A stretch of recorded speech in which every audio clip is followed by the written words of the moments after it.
हरे कृष्णा, राधे राधे। आज इस वीडियो में हम देखेंगे नवरात्रि के लिए हमें कौन से सामग्री की आवश्यकता पड़ेगी।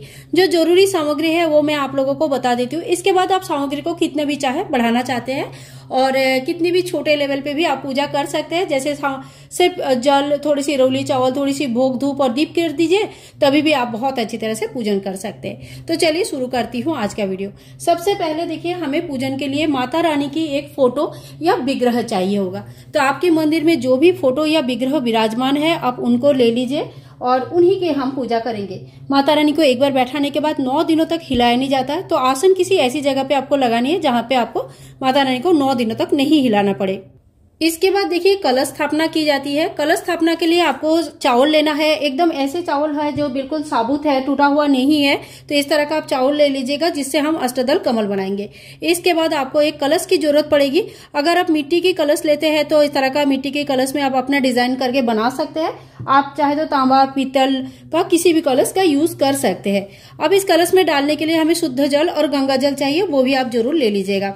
ठीक है। इसके बाद देखिए, कलश में आम के पत्ते डाले रखा जाता है। तो आप 5, 7 या 11 जितने भी हो सके उतने आम के पत्ते आप ले लीजिएगा। और एक ही डंठल में अगर सारे पत्ते होंगे तो ज्यादा अच्छा है, क्योंकि इससे पत्ते सूखते जल्दी नहीं है और बहुत दिन तक चलता है। ये है पूर्ण पात्र जो चावल से भरा है और मिट्टी का ही बना है। अगर आप मिट्टी की कलश ले रहे हैं तो कोशिश कीजिएगा कि मिट्टी का ही पूर्ण पात्र ले लेने के लिए। कलश में डालने के लिए हमें कुछ सामग्री की आवश्यकता पड़ती है। उसमें से देखिए, ये है हल्दी के गांठ, सुपारी, लौंग, इलायची, 1 रुपया का कॉइन। लौंग जब लेंगे तो इस तरह का बड़े फूल है उसमें, ये देख के लीजिएगा, बहुत ही मतलब बिना फूल का नहीं चढ़ता है।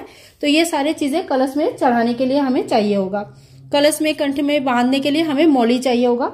तो यहाँ पे हमने मौली भी रख लिया है। ठीक है। तो ये सारा सामग्री हो गया कलश स्थापना के लिए। साथ ही हमें चाहिए एक नारियल जो कलश के ऊपर रखा जाएगा और इसको मोड़ने के लिए इस तरह का लाल चुनरी। तो देखिए, इस तरह से हमें कलश स्थापना का संपूर्ण सामग्री हमने ले लिया है और इसी तरह से कलश की स्थापना किया जाता है। कलश कैसे स्थापना होता है इसकी वीडियो ऑलरेडी चैनल पर आ चुकी है, आप उस वीडियो को जरूर देख लीजिएगा। इसके बाद देखिए, अखंड दीपक प्रज्वलित किया जाता है माता के सामने। तो अखंड दीपक के लिए आपको एक बड़ी दीपक लेनी है जो बहुत देर तक जल सकता है। अखंड दीपक आप चाहे तो तिल का या घी का प्रज्वलित कर सकते हैं। और अगर आप घी का तिल का करते हैं तो लगभग 1.5 लीटर के आसपास, मतलब ये 1 लीटर है, लगभग 1.5 लीटर के आसपास आपको तिल का तेल या घी लग जाएगा। तो आप इस हिसाब से ले लीजिए। और ये जो कलावा है इसी से आप अच्छी तरह से बाती बना सकते हैं। लंबी बाती बना लीजिए, कम से कम 1-1.5 हाथ लंबा बाती बना लीजिए। 9 दिन तक अच्छी तरह से चल जाता है। ठीक है। तो ये जो कलावा है ये दोनों जगह काम आ जाएगा। इसके बाद देखिए, माता को डेली चढ़ाने के लिए आपको फ्रेश फूल की जरूरत पड़ेगी। तो फूल आप एक दिन लाके 2 दिन यूज कर सकते हैं फ्रिज में रख के, और नहीं तो अगर आपके पौधे में लगता है तो आप फ्रेश फ्लावर डेली का यूज करें। आप अगर माता की चरण की स्थापना करना चाहते हैं या पूजा करना चाहते हैं तो माता की चरण का स्थापना पूजा आप इस दिन कर सकते हैं। आप चाहे तो पीतल का चरण लाए और उनकी स्थापना भी कर सकते हैं। माता को डेली लगाने के लिए आपको सिंदूर जरूर चाहिए। तो आप इस तरह का कोई डिब्बी ले सकते हैं जिसमें सिंदूर रख दीजिए और साल भर माता को यहीं से सिंदूर लगाइए। जो हाथ में बच जाएगा वो अपनी मांग में भरे, बहुत ही अच्छा माना जाता है। तो इस तरह से आप सिंदूर का व्यवस्था भी कर सकते हैं। इसके बाद देखिए, कुछ छोटे छोटे सामान का हमें जरूरत पड़ती है। जैसे कि ये है आपका सुपारी में हम नवग्रह का स्थापना करते हैं तो 9 सुपारी हमें नवग्रह के हिसाब से लगता है। गणेश जी की पूजन सर्वप्रथम होता है। मूर्ति है तो आपको गणेश जी की मूर्ति चाहिए, नहीं है तो इस तरह का सुपारी में कलावा लपेट के आप गणेश जी की पूजन कर सकते हैं। ठीक है। 1 सुपारी हमें यहाँ पे भी चाहिए होगा जब हम कलश स्थापना करेंगे, तो सुपारी हमें काफी ज्यादा चाहिए होगा। इसके बाद आप कमल गट्टा ले लीजिए। कमल गट्टा में क्या होता है, भगवान को भोग भी लगाया जाता है और साथ साथ में जब हवन करेंगे तो वहां पे भी लगता है। तो कमल गट्टा ले सकते हैं। माता को लगाने के लिए इत्र ले लीजिएगा। ये हल्दी और कुमकुम की डिब्बा है, आप लोगों ने काफी बार देखा है, आप लोगों को पता भी है कि ऐसे जो 2 डिब्बे मेरे पास है इसमें हल्दी और कुमकुम रहते हैं। ठीक है। हल्दी और कुमकुम ले लीजिए। किसी भी प्रकार का जो चंदन है, अष्टगंधा चंदन है या सफेद चंदन है, केसर चंदन है, तो चंदन वगैरह आप ले लीजिए। रोली आप ले लीजिए। रोली से हम स्वास्तिक बनाएंगे। घर के बाहर भी स्वास्तिक बनाया जाता है, इसके लिए रोली ले लीजिए। और हल्दी की गांठ हमें लेनी है। अगर षोडश मातृ का स्थापना कर रहे हैं तो 16 हल्दी के गांठ चाहिए। मेरे इसमें 16 नहीं है, तो आप 16 हल्दी के अच्छे अच्छे गांठ देख के लाइए अगर षोडश मातृका का स्थापना करना चाहते हैं तो। 1 हल्दी के गांठ हमें लगती है यहाँ पे जब कलश स्थापना करते हैं उसके लिए। और साथ साथ में हमने यहाँ पे थोड़ी सी अबीर ले लेंगे। भगवान को अबीर अभ्रक वगैरह चढ़ाया जाता है, तो उसके लिए छोटे छोटे जो सामान है वो सामान आप ले लीजिएगा। तो ये कुछ सामान है जो पूजा में हमें डेली लगेगी।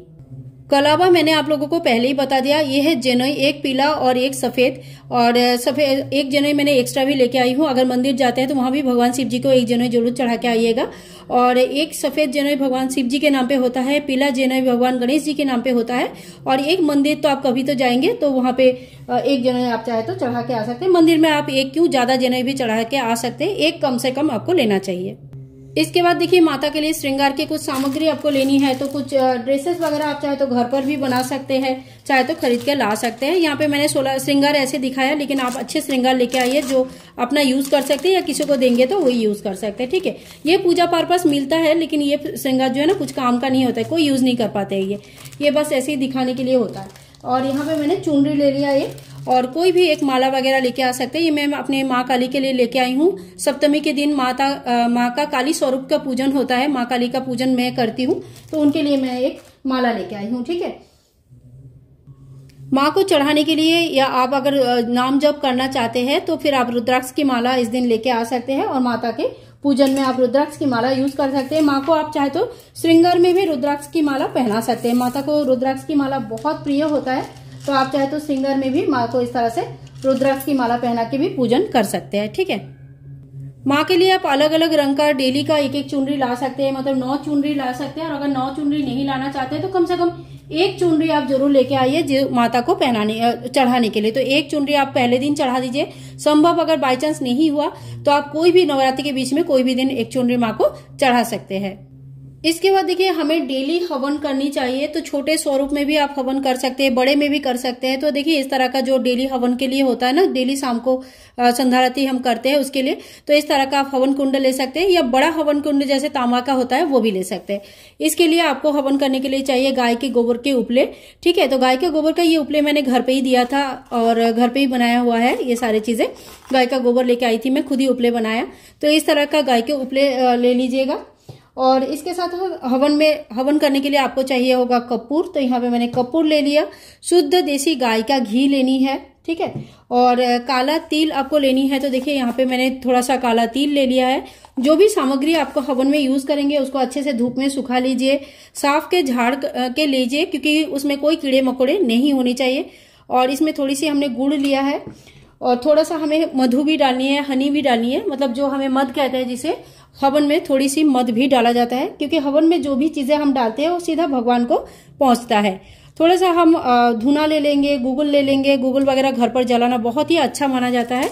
तो ये सारी चीजें आप जरूर लेके आइए, और घर पर हवन थोड़ा सा छोटा करके भी सही, लेकिन कीजिएगा जरूर। इसके बाद देखिए इस तरह का हवन सामग्री मिलते हैं, तो आप हवन सामग्री भी लेके आ सकते हैं, और हवन के लिए हवन सामग्री का यूज कर सकते हैं।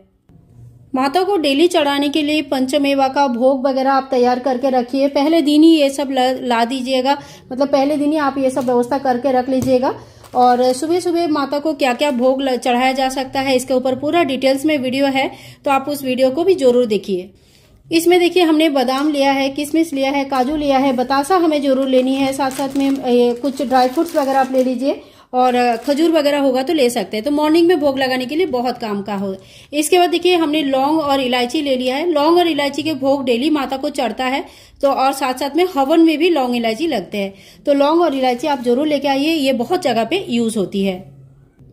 इसके बाद देखिए अगर सप्तशती पाठ करना चाहते हैं, कोई रामायण पाठ करना चाहते हैं, कोई भी विशेष पाठ है, तो उसके लिए आपको इस तरह का जो पटला मिलता है बाजार में, वो आपको जरूर ले लेनी चाहिए। जो थोड़ी सी मोटी बुक होता है ना, उसको इसी के ऊपर इस तरह से रख के पढ़ा जाता है। ठीक है, तो इस तरह से रख के पढ़े। और जो एकदम ही पतली बुक है वो तो इसमें आता ही नहीं है, वो तो हाथ में ही रख के हम पढ़ते हैं। लेकिन जो अच्छे मोटे बुक है, जैसे आपको अगर दुर्गा सप्तशती का पाठ करनी है, तो इस बुक को इसी तरह से रख के फिर पढ़ा जाता है। ठीक है, तो बुक पढ़ने का कुछ नियम होता है, उसी हिसाब से आपको पाठ करनी चाहिए। तो उसके लिए हमें यहाँ पे ये जो लकड़ी की पटला होता है, ये हम ले लेंगे बुक रखने के लिए।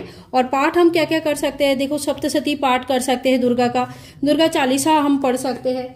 इसके अलावा देखिए, अगर धन प्राप्ति के विशेष इच्छा के साथ आप पूजन कर रहे हैं तो लक्ष्मी जी का श्री सूक्तम पाठ कर सकते हैं। नवरात्रों का व्रत कथा आते हैं, आप व्रत कथा भी पढ़ सकते हैं। यहाँ पे जैसे व्रत कथा आता है, बुक आता है, डेली पढ़ सकते हैं। 9 दिनों का कथा आता है, वो पढ़ सकते हैं। तो नवरात्रि का बहुत सारे कथाएं आते हैं, आप अपने लोकल मार्केट में देख सकते हैं। जो पाठ आप करना टाइम है या कर सकते हैं, उस तरह का पाठ आप ये कर सकते हैं। माँ को धूप दिखाने के लिए आप धूप जरूर लेके आइएगा। धूप दिखाना ही है इस समय। बहुत अच्छे से खुशबू होती है, पूरे घर में खुशबू रहती है, बहुत अच्छा लगता है। और थोड़ा सा दक्षिणा का व्यवस्था कर लीजिए। आप चाहे तो डेली थोड़ा थोड़ा करके दक्षिणा चढ़ा सकते हैं, या तो फिर आप पहले दिन या लास्ट दिन थोड़ी थोड़ी करके दक्षिणा चढ़ा सकते हैं। कपूर आरती करने के लिए इस तरह का आपको एक आरती की दिया वगैरह चाहिए होगा, जिससे आप कपूर आरती करेंगे। तो आरती के लिए आप एक व्यवस्था अलग से जरूर कर लीजिएगा, क्योंकि जो अखंड दीपक है उसको हिलाया नहीं जाता। तो आरती के लिए आपको एक दीपक जरूर चाहिए।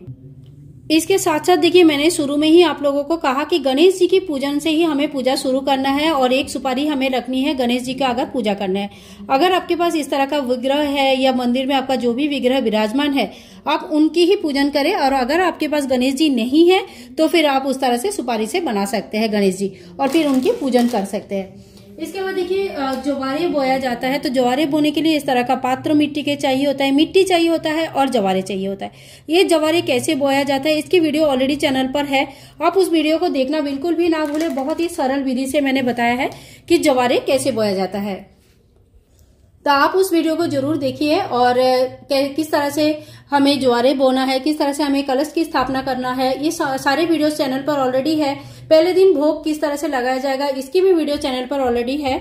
और आगे भी बहुत सारे वीडियोस मैं आप लोगों के साथ शेयर करूंगी, जिससे आपकी पूजा बहुत सरल हो जाए। आई होप आज की वीडियो आप लोगों के लिए हेल्पफुल है। और अगर कोई और भी आपको क्वेश्चंस है तो आप जरूर उसको पूछ सकते हैं, मैं कोशिश करूंगी जल्दी से जल्दी जवाब देने के लिए। तब तक के लिए हरे कृष्णा, राधे राधे, बाय बाय दोस्तों, टेक केयर, हैप्पी नवरात्रि।